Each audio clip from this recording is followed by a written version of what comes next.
मोती एक अनुभवी चौकीदार था जो रात की भयावह शांति का आदी था। जब उसे पुरानी हवेली की सुरक्षा करने का आदेश मिला तो उसके मन में एक सिहरन दौड़ गई।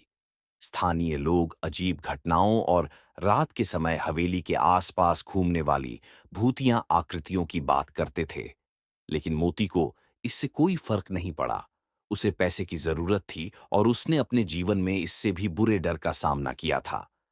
जैसे ही वह हवेली के पास पहुंचा, चांदनी में उसकी दरारें खाती दीवारों पर एक डरावना आभा थी। हवा में नमी और सड़ने की गंध भरी हुई थी। केवल एक टॉर्च और अपनी पुरानी लाठी के साथ वह अंदर गया। दरवाजा उसके पीछे भयानक ढंग से चरमरा गया। मोती ने मुख्य प्रवेश द्वार के पास अपने स्थान पर बैठ गया। लकड़ी की कुर्सी उसके नीचे चटकने लगी। सन्नाटा घना था। केवल दूर से आने वाली पत्तियों की सरसराहट और कभी-कभार उल्लू की आवाज सुनाई दे रही थी।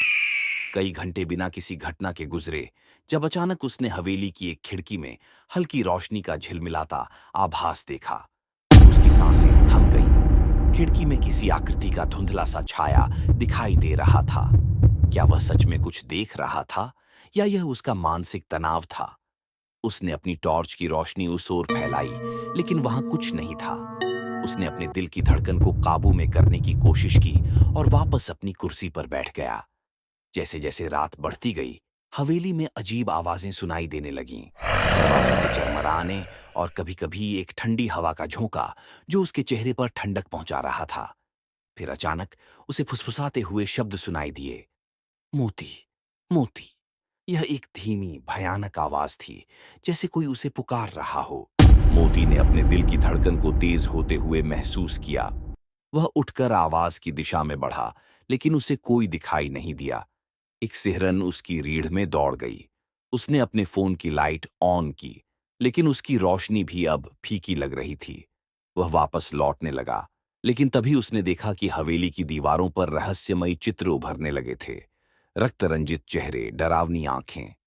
मोती ने अपने मन में यह सोचते हुए कि शायद वह केवल थका हुआ है, एक कप चाय बनाने का फैसला किया। लेकिन जब वह रसोई में गया तो वहां सब कुछ उलटा पुलटा था। चाय पत्ती, पानी और बर्तन सब कहीं बिखरे पड़े थे। कोई वहां था। अचानक उसने एक साया देखा जो उसे घूर रहा था। वह बहुत तेजी से पीछे मुड़ा और दरवाजे से बाहर भागने लगा। यह क्या था? उसने खुद से पूछा। उसकी नसों में डर दौड़ रहा था, लेकिन उसे रुकना नहीं था। वह दौड़ते दौड़ते बाहर आया, लेकिन जैसे ही वह हवेली के दरवाजे से बाहर निकला, उसे एक घनी धुंध ने घेर लिया। धुंध में एक आवाज गूंजने लगी, तुम यहां क्यों आए, मोती? ये वही भयानक आवाज थी जो उसे पहले सुनाई दी थी। मोती ने पीछे मुड़कर देखा और उस आवाज के स्रोत की तलाश की, लेकिन जब धुंध थोड़ी कम हुई तो उसने देखा कि वह केवल एक पुराने चित्र के सामने खड़ा था, जिसमें एक महिला का चित्र था। उसकी आंखों में एक अदृश्य दर्द था।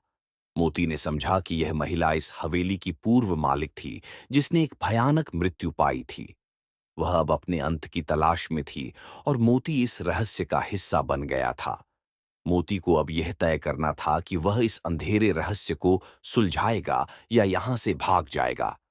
उसने अपनी हिम्मत जुटाई और हवेली के अंदर वापस गया। वह चित्र के पास गया और कहा, मैं तुम्हारी मदद करूंगा।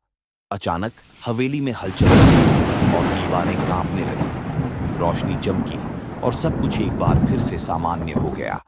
मोती ने उस महिला की आत्मा को शांति दी और उसके रहस्य को उजागर किया। हवेली अब सुरक्षित थी और मोती ने एक बार फिर से अपने कार्य को सफलतापूर्वक पूरा किया। लेकिन जब वह बाहर निकला तो उसने देखा कि रात का अंधेरा फिर से छा गया है, जैसे कि हवेली फिर से उसकी ओर देख रही हो। वीडियो पसंद आई हो तो कमेंट करके जरूर बताएं और लाइक सब्सक्राइब एंड शेयर जरूर करें।